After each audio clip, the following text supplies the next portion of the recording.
Mukunda Silks grand opening on 23rd November at Dilshuk Nagar. 1400 rupees sarees, 111 rupees fancy pattu sarees, me sontam.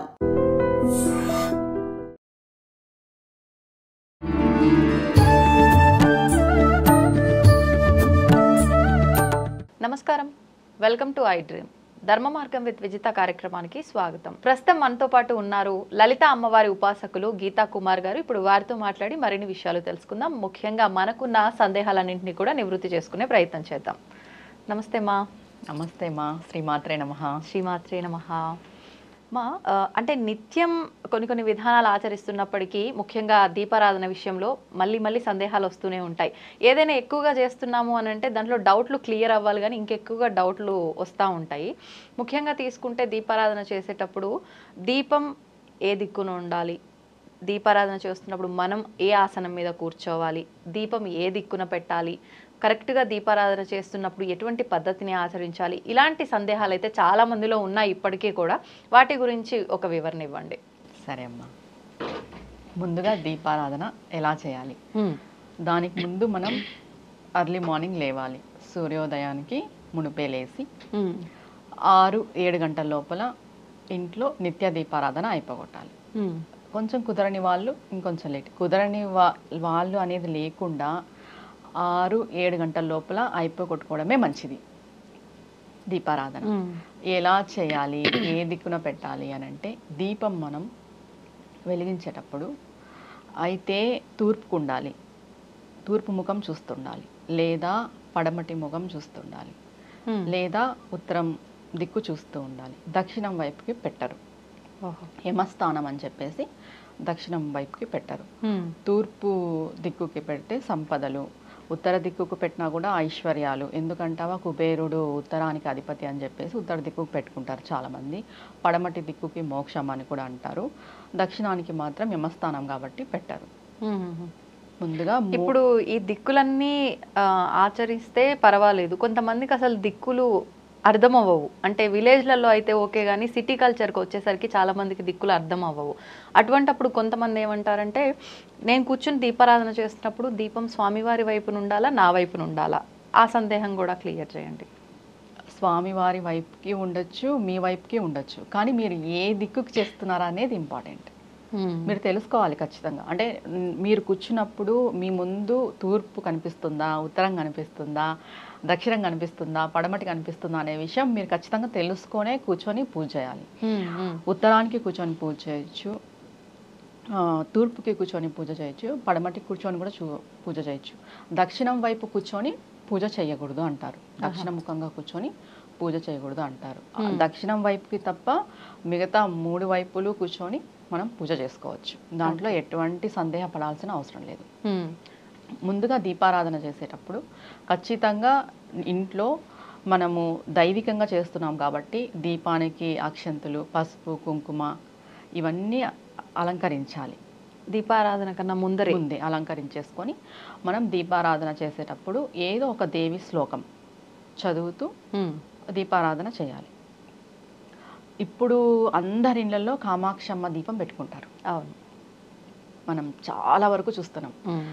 చాలా మంది ఏం చేస్తారు, కామాక్షమ్మ దీపం కింద ఉప్పు వేసి పెడుతున్నారు, బియ్యం వేసి పెడుతున్నారు, ఇలా పెడుతున్నారు. పెట్టొచ్చా? అలా పెట్టకూడదు. కామాక్షమ్మ దీపం కింద నీళ్లు మాత్రమే వేసి పెట్టాలి. ఒక ప్లేట్ ఉండాలి, ఆ ప్లేట్లో నీళ్లు పోసి శుద్ధ జలం వేసి దీపం వెలిగించాలి. కామాక్షమ్మ దీపం ఎప్పుడు పడమటి వైపుకే ఉంటుంది. ఓకే, తూర్పుకి దేవుడి గుడి ఉంటే పడమటి వైపుకే ఉంటుంది. అది మెయిన్గా పెట్టుకుంటాం మనం ఇంటికి. శాక్తేయులు అందరూ కూడా కామాక్షమ్మ దీపాన్ని ప్రధానంగా పెట్టుకుంటారు. నీళ్లు పోసే పెట్టుకోవాలి. ఎందుకంటే కామాక్షి అమ్మ అంటేనే శక్తి స్వరూపిణి. ఆమెను చల్లబరచడానికి మనం ఖచ్చితంగా కింద వాటర్ పోయాలి. దీపం కింద ప్లేట్లో ఈ ఉప్పు, బియ్యము అలా అంతా వేసి పెట్టుకోకూడదు. నిత్యము వాటర్ చేంజ్ చేసుకోవాలి. లేదు మీకు దీపం కొండెక్కలేదు, కింద వాటర్ అయితే ఉంటాయి కదా. అవును, దీపం కొండెక్కే వరకు మనం ఆ ప్రమిదను కూడా తీయం కాబట్టి అది అలాగే వాటర్ ఉంటాయి. అందరూ తెలుసుకోవాల్సిన విషయం ఏమి అని అంటే, ప్రతి ఒక్కరి ఇంట్లో ఇప్పుడు కామాక్షమ్మ దీపం ఉంది కాబట్టి ఇప్పటి నుండి కామాక్షమ్మ దీపం కింద వాటర్ వేసుకొని, శుద్ధ జలం గంగా వేసుకొని దీపారాధన చేసుకోవాలి.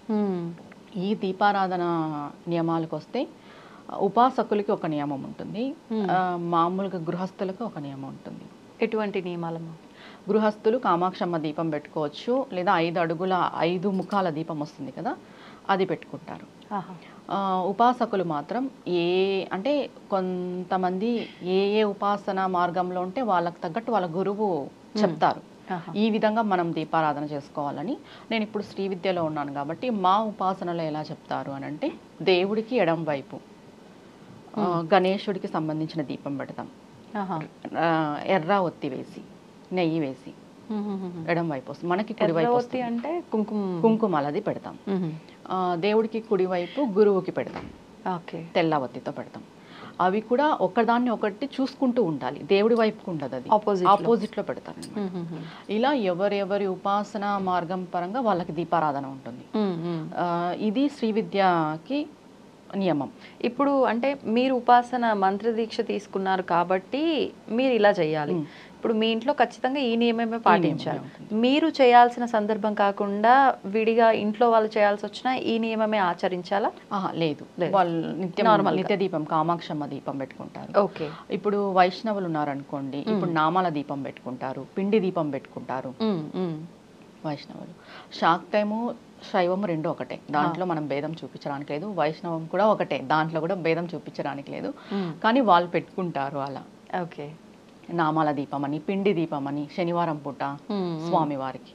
ఇప్పుడు నిత్యము గృహస్థులు పెట్టుకోవాల్సిన దీపం ఏది అంటే, ప్రతి ఒక్కరు కామాక్షమ్మ దీపం పెట్టుకుంటారు కాబట్టి ఈ విధంగా పెట్టుకోవాలి. ఎందుకంటే దీపం జ్యోతి పరబ్రహ్మ అన్నారు. మనకి పరబ్రహ్మ స్వరూపమైన దీపం ప్రతి ఒక్కరి ఇంట్లో ప్రతిరోజు పెట్టుకోవాలి.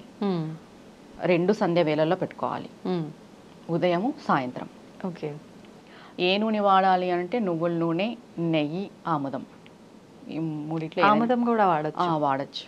ఇంతకు ముందు పాతకాలంలో అందరూ ఆముదమే వాడేవాళ్ళు, ఇప్పుడు నువ్వుల నూనె, నెయ్యి వచ్చి. అప్పుడు ఆముదమే ఎక్కువ అందుబాటులో ఉంది కాబట్టి ఆముదంతో ఎవరికి ఏది అందుబాటులో ఉంటే అలా అది వాడుకోవచ్చు. ఇప్పుడు అంటే ఒక్కొక్క నూనెతో ఒక్కొక్క ఫలితం అంటారు, ఆముదంతో వాడినప్పుడు ఎటువంటి ఫలితం ఉంటుందంటారు?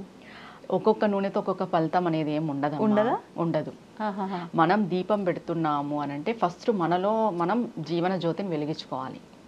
ముందుగా మనం భగవంతుణ్ణి మన మనసులో నిలుపుకొని ఆ దీపంలో చూసుకోవాలి. మనం ఏ నూనె వేస్తున్నాము, ఏ ఒత్తి వేస్తున్నాము, ఎన్ని ఒత్తులు వేస్తున్నాము అని భగవంతుడు ఏం చూడడు, అడగడు కూడా. ఇలానే చేయాలి అనేది ఏం లేదు.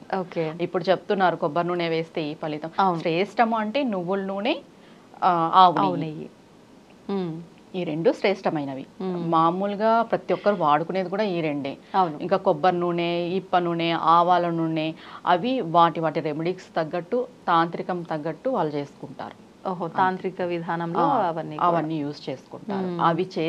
అవి చేయడం తప్పు అని చెప్పను, కానీ అవి చెయ్యాలి అనే రూల్ అయితే లేదు. ఓకే. భగవంతుడు ఈ నూనె పెడితే నీకు ఇది చేస్తానని అయితే చెప్పలేదు ఎక్కడ. మనం పెట్టే ముందు ఒకటే, భగవంతుడా నేను నిన్ను నా మనసులో పెట్టుకొని నా మనసుకు ప్రతిరూపంగా నేను నీ దీపకాంతిలో చూసుకుంటున్నాను. నా ఇల్లు ఇలా చల్లగా వెలుగుగా ఉండాలి, నా ఇంటికి వెలుగు నువ్వు. ఎందుకంటే దీపం అనేది మనం అనుకుంటాము దేవుడికి రూమ్కి మాత్రమే సంబంధించిందని కాదు. ఒక వారం రోజులు ఇంట్లో దీపం పెట్టకపోతే ఖచ్చితంగా నెగిటివ్ ఎనర్జీ అనేది వస్తుంది ష్యూర్గా. ఎందుకంటే అగ్ని వచ్చేసి చాలా ప్యూరిటీ అంటాం కదా మనం, అగ్నికి ఆ ప్యూరిటీ ఉంటుందన్నమాట. క్లీన్నెస్ చేసేది ఉంటుంది. ఇప్పుడు మనం అరుణాచలం కూడా వెళ్తాం కదా, అక్కడ అగ్నిలింగం. అక్కడికి వెళ్తే పాపకర్మలు ఎందుకు దగ్ధమవుతాయి అంటారు? అగ్నిలింగం కాబట్టి క్లెన్సింగ్ చేస్తుంది. అంటే ఏదైనా మంటల్లో వేస్తే ఇంకా దానికి మళ్ళీ రూపం పవిత్రత ఎక్కువ. దానివల్ల మనం ఇంట్లో దీపం పెట్టడం వల్ల మన ఇల్లు పవిత్రం అవుతుంది, మన మనస్సు కూడా పవిత్రం అవుతుంది. ఇది ఇంటికి సంబంధించింది ఒకటే కాదు, ఆ ఇంట్లో నివసించే మనసులకు సంబంధించింది కూడా. ఉదయాన్నే లేచి మనం దీపం పెట్టుకున్న రోజు మన మనసు కొంచెం ప్రశాంతంగా ఉంటుంది అనిపిస్తుంది. మనం దాన్ని ఎక్స్పీరియన్స్ చేస్తాం. ఏదో 10ంటికి లేచి మన పనులు మనం చూసుకుంటే ఆ రోజు ఎలా ఉంటుందో, సూర్యోదయానికి మునిపే లేచి దీపం పెట్టుకొని కాస్త స్తోత్రాలు ఏదైనా వింటే ఆ రోజు మన మనసు ఎలా ఉంటుందో మనమే చెక్ చేసుకోవచ్చు. నిజంగా ప్రశాంతమైన వాతావరణం ఉంటుంది ఇంట్లో దీపారాధన చేసుకోవడం వల్ల. ఇప్పుడు పూజ చేస్తున్నప్పుడు చాలా మంది కూర్చునే విధానం కూడా అంటే కొంతమందికి హైట్లో ఉంటాయి దేవుని ఫోటోలన్నీ కూడా, కొంతమందికి కింద మాత్రమే ఉంటాయి. అలాంటప్పుడు మనం కూర్చునే విధానం ఏ రకంగా ఉండాలి? ఒకవేళ అంటే భూమికి కొంచెం ఎత్తులోనే కనుక ఉండుంటే ఫ్లోర్కి ఫోటోలు, ఎత్తు పైన కూర్చొని పూజ చేయడం సరైన పద్ధతేనా? అసలు ఏ రకంగా కూర్చోవాలి? ఖచ్చితంగా కూర్చొని దీపారాధన చేయాలా? ఇవన్నీ కూడా డౌట్స్ చాలా మందిలో ఉన్నాయమ్మా, అవి కూడా క్లియర్ చేయండి. ముందుగా ఇది హెల్త్ ఇష్యూ. కింద కూర్చోలేని వాళ్ళు పైన కూర్చొని పూజ చేసుకోవచ్చు. డిపెండ్స్ ఆన్ హెల్త్, ఆరోగ్యం పైన డిపెండ్స్ ఉంటుంది ఇది. అంటే వయసు అయిపోయి కింద కూర్చోలేని వాళ్ళు ఉంటారు, వాళ్ళు కిందనే కూర్చొని మీరు చేయాలి అంటే ఎలా చేయగలరు? అంతే కదా, చేయలేరు కదా. ఇది ఆరోగ్యపరంగా చెప్తాను, ఎత్తులో కూర్చొని చేసుకోవడం అనేది. తర్వాత ఏ ఆసనం వాడాలి అని అడిగారు కదా. గృహస్థులు సాధారణ పరులైతే ఏ ఆసనం లేకోకున్నట్టయినా పూజ చేసుకోవచ్చు నార్మల్గా కూర్చొని. కానీ మంత్ర దీక్ష చేసే వాళ్ళు, గురూపదేశం ఉన్న వాళ్ళు మాత్రం ఆసనం పైన కూర్చొని అనుష్ఠానం పూజ చేసుకోవాలి. గృహస్థులకి ఆసనము అనేది నియమం అయితే లేదు. ఓన్లీ వాళ్ళు వ్రతాలు నోములు చేసుకునేటప్పుడు ఆసనం వాడుకోవాలి. ప్రతి ఆసనం వాడుకుంటే చాలా మంచిది, ఎందుకంటే భూమికి గ్రావిటేషన్ ఫోర్స్ ఉంటుంది. మనలో మనం పూజించే శక్తి ఇన్బిల్ట్ అయినప్పుడు భూమాత అది గ్రావిటేషన్ చేసేసుకుంటుంది, లాగేసుకుంటుంది అంటారు. అదిగాక దేవుడికి ఊర్ధ్వముఖంగా కూర్చొని పూజ చేయకూడదు అంటారు. దేవతా శక్తిని మనం భరించలేం, ఎదురుగ్గా కూర్చొని చేయకూడదు, సైడ్కే కూర్చొని చేయాలి. మన ఇంట్లో దేవుడికి కూడా మనం సైడ్కే కూర్చొని పూజ చేయాలి. అంటే ఇలా ఫేస్ టు ఫేస్ అంటున్నారా? అలా కూర్చోకుండా కొంచెం ఇట్లా క్రాస్ ఇటు ఫోటోలు ఉంటే మనం ఇలా కూర్చోవాలంటున్నారా? అంతేనా? అంతే, క్రాస్ గా కూర్చొని పూజ చేయాలి, స్ట్రైట్ గా కూర్చొని పూజ చేయకూడదు. ఆ శక్తి అంతా లాగేసుకుంటుంది మనలో ఉన్న శక్తి. అలా ఆసనం అంటే నార్మల్ గృహస్థులు కూడా ఆసనం వేసుకుంటే మంచిది. ఒకవేళ ఆ రోజు మీరు స్కిప్ చేశారు, మర్చిపోయారు, అయ్యో వేసుకోలేదు అనే బాధపడే అవసరం అయితే లేదు. కానీ మంత్ర దీక్ష ఉన్న వాళ్ళు, మంత్ర జపం చేసే వాళ్ళు ఖచ్చితంగా ఆసనం వేసుకోవాలి. ఏది వేసుకోవాలి అంటే అందరికీ అవైలబిలిటీలో అందుబాటులో ఉండేది దర్భాసనం, దర్భతో కూడిన ఆసనం. అది అందరూ వాడుకోవచ్చు. ఇంకా లేదు అంటే ప్యూర్ పట్టుతో కూడిన ఆసనాన్ని వాడుకోవాలి. మనకి దైవికంగా చెప్పబడినది 4 ఆసనాలు. ఒకటి దర్భాసనము, 2 ప్యూర్ పట్టుతో కూడిన ఆసనం క్లాత్, తర్వాత జింక చర్మము, పులి చర్మం. ఈ చర్మాలు ఎందుకని? ఈ చర్మాలు ఎందుకనంటే తాంత్రిక పరంగా బాగా ఉపయోగపడతాయి. తర్వాత మనము మంత్ర అనుష్ఠానం చేసేటప్పుడు, జపం చేసేటప్పుడు మంత్రం మనకి బాగా బాడీలో ఇన్బిల్ట్ అవుతా వస్తుంది అనమాట, బ్లడ్కి. అంటే ఇది ఉపాసన పరుల వాళ్ళు మాత్రమే ఇలా. దీనికి తోడు ఇప్పుడు జింక చర్మం వేసుకొని చేస్తే త్వరగా మోక్షం లభిస్తుంది అని కూడా అంటారు. అలా అని నేను వెళ్ళి జింకని చంపి చర్మాన్ని తెచ్చుకో అని చెప్పట్లేదు, శాస్త్రంలో ఉండని చెప్తున్నాను. తర్వాత పులి చర్మం, తర్వాత పీట కూడా ఏది వాడాలి? రక్తచందనం అంటే ఎర్రచందనం, ఎర్రచందనం పీటే వాడాలి ఒక ఉపాసకుడు. అది చాలా కాస్ట్. అవును, అందరూ తెచ్చుకోలేరు. తర్వాత పనస చెక్క పీట, ఇది వాడుకోవచ్చు. ఇప్పుడు నార్మల్గా సిల్వర్ కోటెడ్ వచ్చి అంటే వెండి పీటల్లాగా వస్తున్నాయి ఎక్కువగా. పూజకు, వ్రతానికి, ప్రతి ఒక్కదానికి అవే ఉపయోగిస్తున్నారు, చిన్నవాళ్ళైనా పెద్దవాళ్ళైనా ఎవరైనా.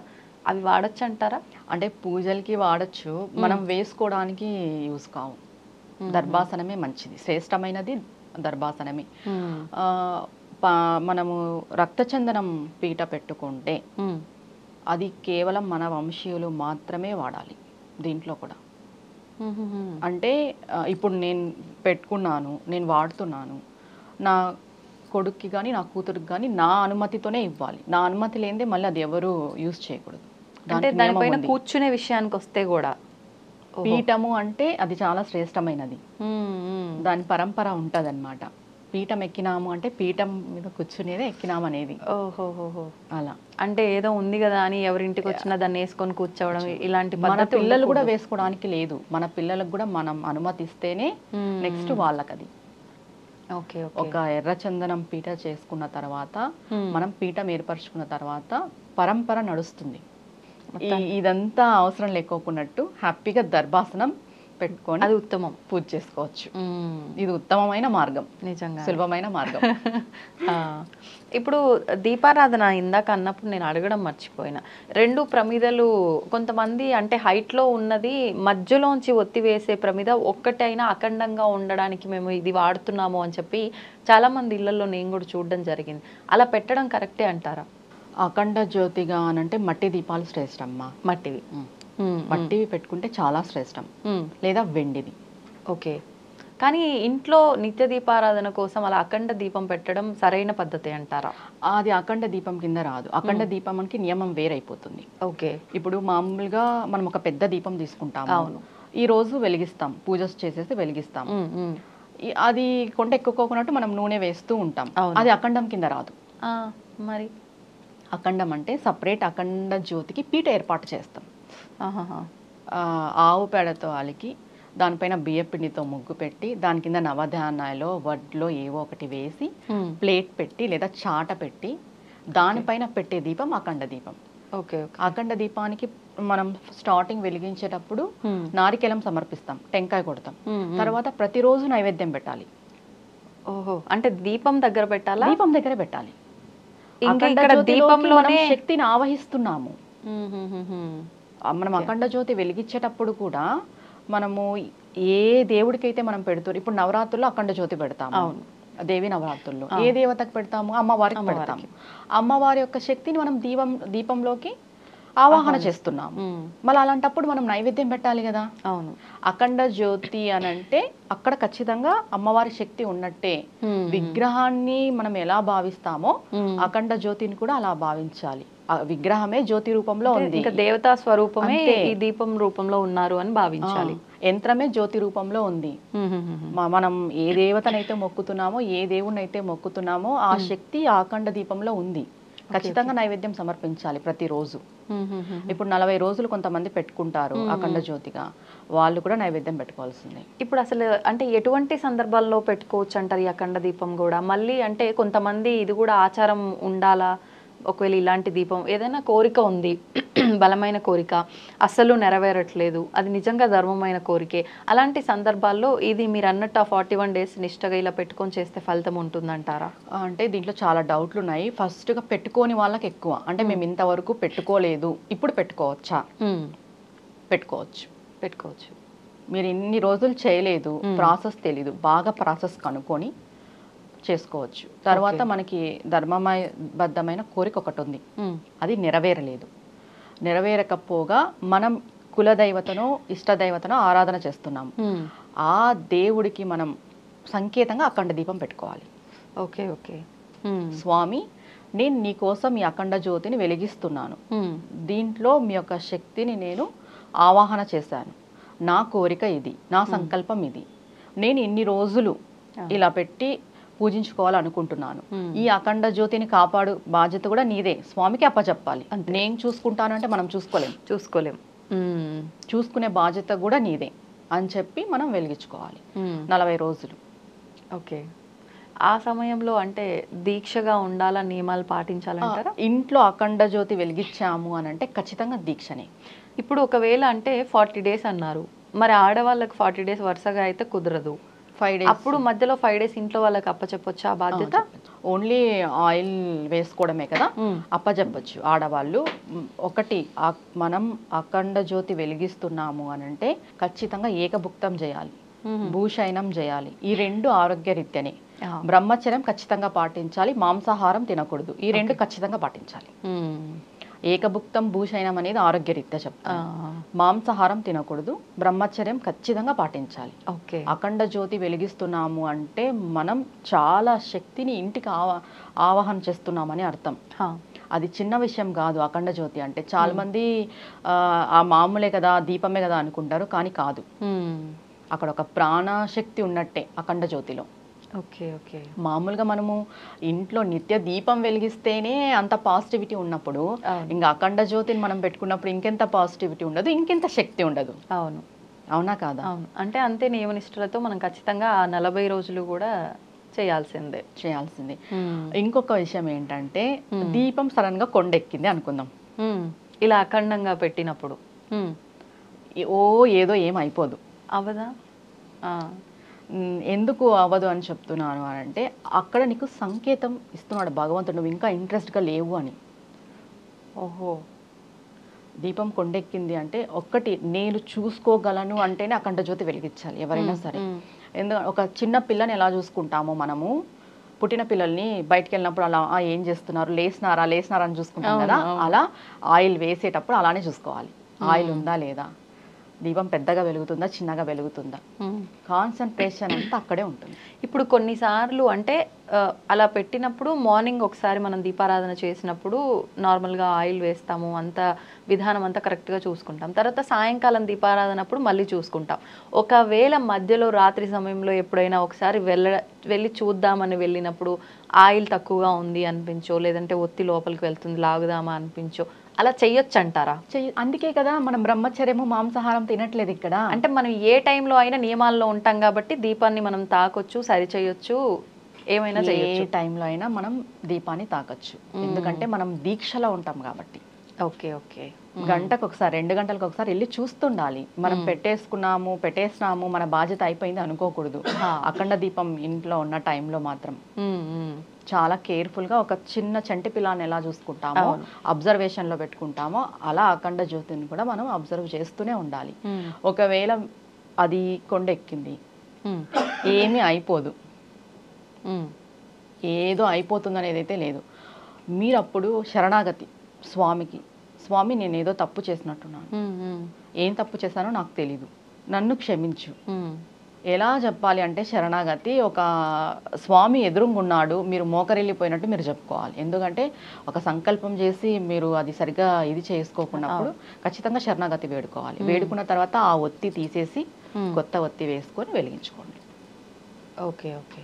ఒత్తి మార్చేయాలి కంప్లీట్గా. ఆయిల్ ఉంచొచ్చు ఏం కాదు, ఒత్తి మాత్రమే మార్చేయాలి స్వామికి చెప్పుకొని. అప్పుడు కూడా మనం స్నానం చేసి మళ్ళీ రీస్టార్ట్. అంటే ఏ సమయంలో అయినా కొండెక్కినప్పుడు వెంటనే స్నానం చేసి మళ్ళీ దీపం వెలిగించుకోవాలి. ఓకే. ఇప్పుడు నిత్య దీపారాధనలో అయినా సరే, ఇలా అఖండంగా మనం పెట్టి దీక్షగా చేస్తున్నప్పుడు అయినా సరే, తలస్నానం అనే నియమం కంపల్సరీ పాటించాలా? తలంటు స్నానం దీంట్లో స్త్రీలకు ఒక నియమం ఉంటుంది, పురుషులకు ఒక నియమం ఉంటుంది. మనం తైల సంస్కరణ చేస్తాం, పురుషులు కూడా చేస్తారు, కానీ వాళ్ళు ప్రతిరోజు తలంటు స్నానం చేసుకోవాల్సిందే. నూనె పెట్టుకొని విగ్రహాలకి అభిషేకం చేయకూడదు. ఓకే. స్త్రీలైనా పురుషులైనా. బ్రాహ్మిన్స్ టెంపుల్స్కి వెళ్తారు కదా, వాళ్ళ అభిషేకాలు అది చేస్తారు, వాళ్ళు ఎప్పుడు నూనె పెట్టుకొని చేయరు. ఎందుకంటే సహస్రారం అనేది మనకి తలలో ఉంటుంది, చక్రం. ఈ తైలం పెట్టుకోవడం వల్ల, నూనె పెట్టుకోవడం వల్ల గ్రావిటేషన్ ఫోర్స్ అనేది ఉంటుంది కదా, టెంపుల్ నుండి వచ్చే శక్తిని అది గ్రహించలేదు. ఆయిల్ ఉంటాయి. ఇప్పుడు గోపురం పైన కలశాలు ఉంటాయి. అవును. ఆ కలశాలు విశ్వంలో ఉన్న శక్తిని అన్నిటినీ ఆకర్షిస్తాయి. ఆ కలశాల కిందనే మనకి గర్భగుడి ఉంటుంది కొన్ని చోట్ల. అవును. ఆ గర్భగుడిలో నుండి వచ్చే శక్తి ఎక్కడికి వెళ్తుంది? మన సహస్రారంలోకి వెళ్తుంది. తైలం పెడితే వెళ్ళదు. Okay okay. అందుకు ప్రతిరోజు పురుషుడు నియమంగా తలంటు స్నానమే చేయాలి, తల స్నానమే చేయాలి. ఇప్పుడు ఒక అభిషేకం విషయమైనా, అంటే డైలీ మనం తలస్నానం చేయనప్పుడు కూడా కొంతమంది టెంపుల్ పక్కనే ఉంటే టెంపుల్కి వెళ్ళి ప్రదక్షిణ చేసి నమస్కారం చేసుకొని వచ్చే వాళ్ళు కూడా ఉంటారు. అలాంటి సమయంలో కూడా ఆయిల్ ఉన్నప్పుడు వెళ్ళకూడదా?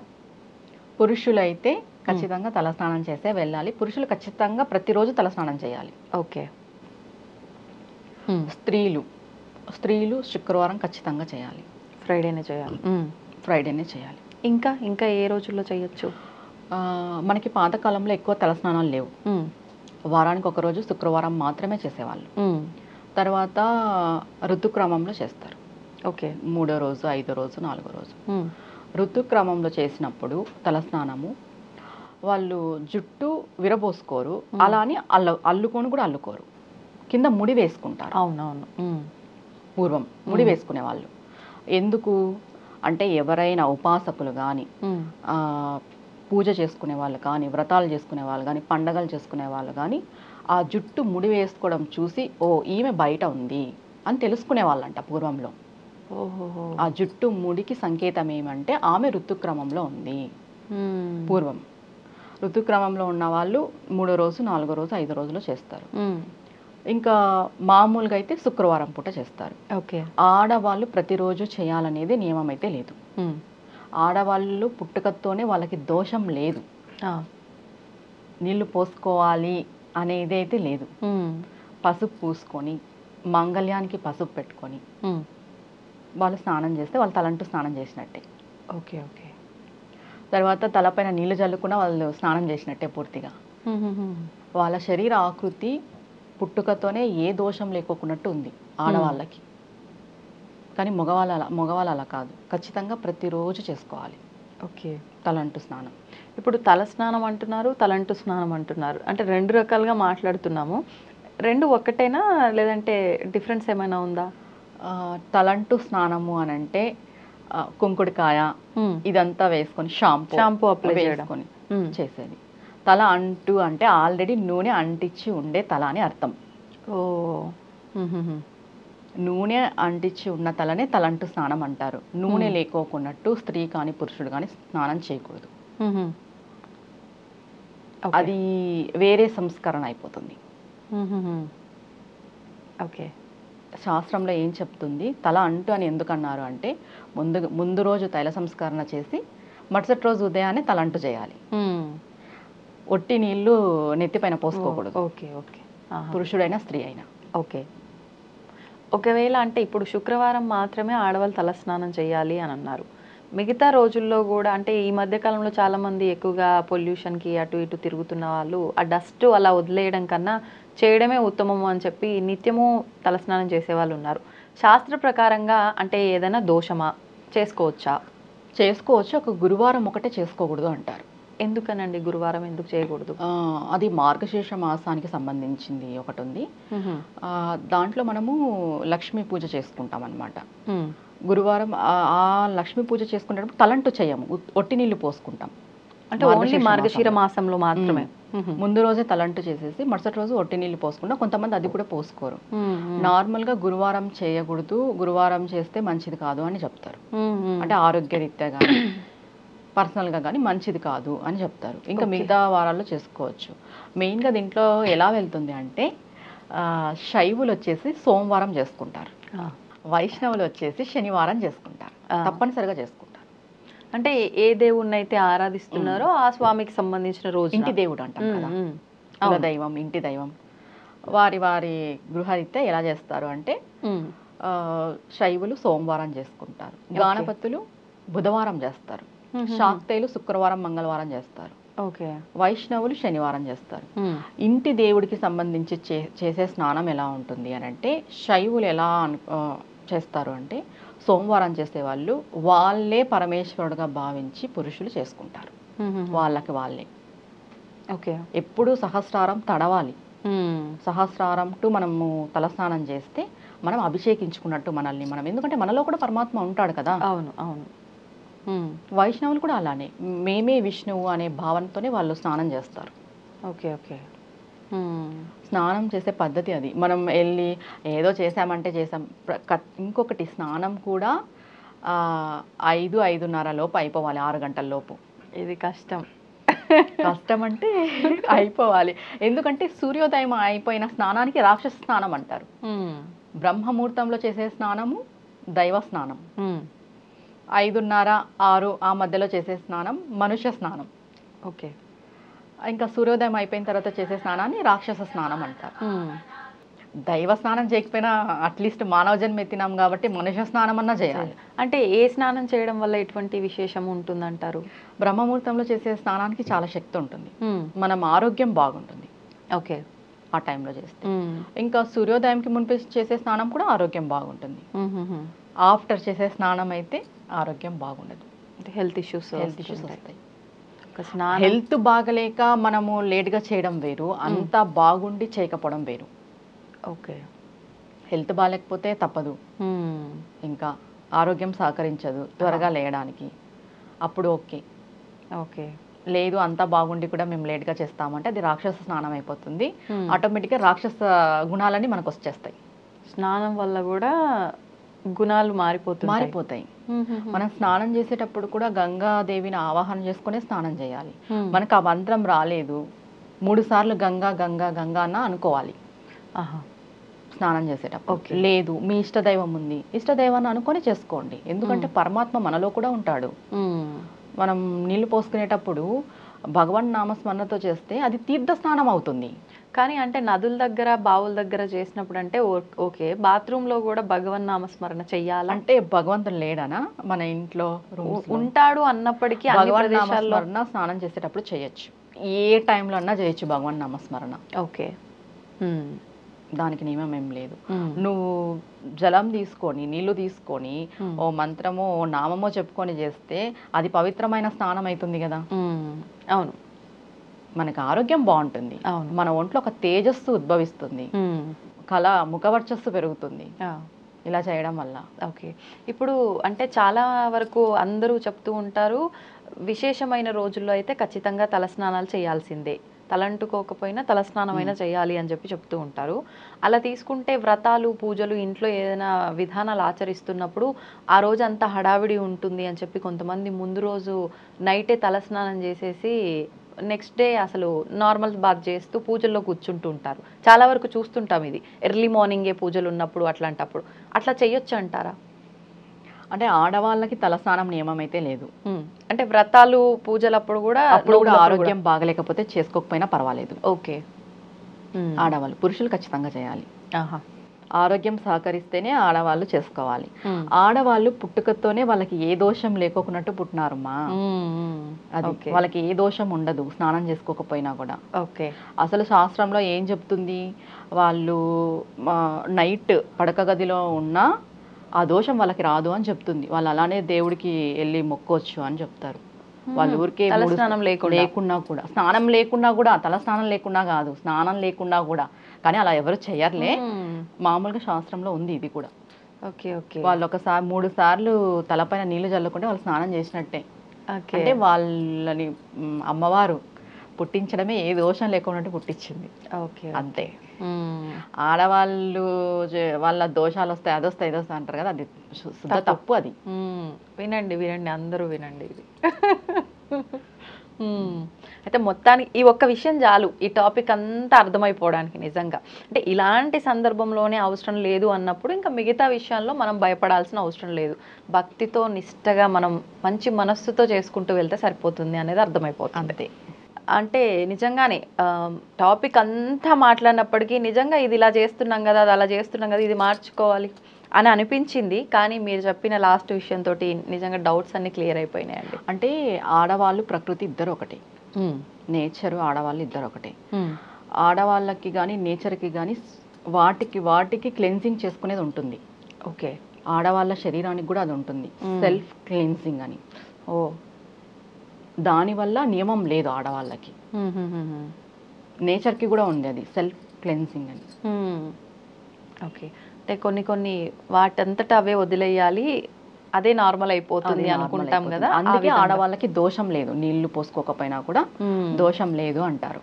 ఓకే ఓకే, సంతోషమ్మా. చాలా సందేహాలన్నీ కూడా నివృత్తి అయిపోయాయి ఈ టాపిక్ వల్ల. ధన్యవాదాలు. నమస్తే అమ్మా. నమస్తే. And for more videos, please subscribe to iDream. Please subscribe to iDream. Please subscribe iDream. And please subscribe to iDream. For more videos, subscribe to iDream. please like, share and subscribe to the channel. Congratulations, iDream. Subscribe to iDream. Subscribe to iDream. So subscribe to iDream Media. iDream ki iDream team andarki huge congratulations. Please subscribe iDream Media. Please subscribe to iDream. Subscribe iDream. Please subscribe to iDream. iDream అంటే నా కళల channel subscribe చేసుకున్న నోరు తిరుగుతలేదు, మీరైతే గంట గుర్తు కొట్టండి. For more such videos, please subscribe to iDream. Subscribe to iDream. Please subscribe to iDream. Please subscribe iDream Media. Please do subscribe to iDream. Please subscribe to iDream Media. For best entertainment and information, please subscribe iDream. And don't forget to subscribe to iDream.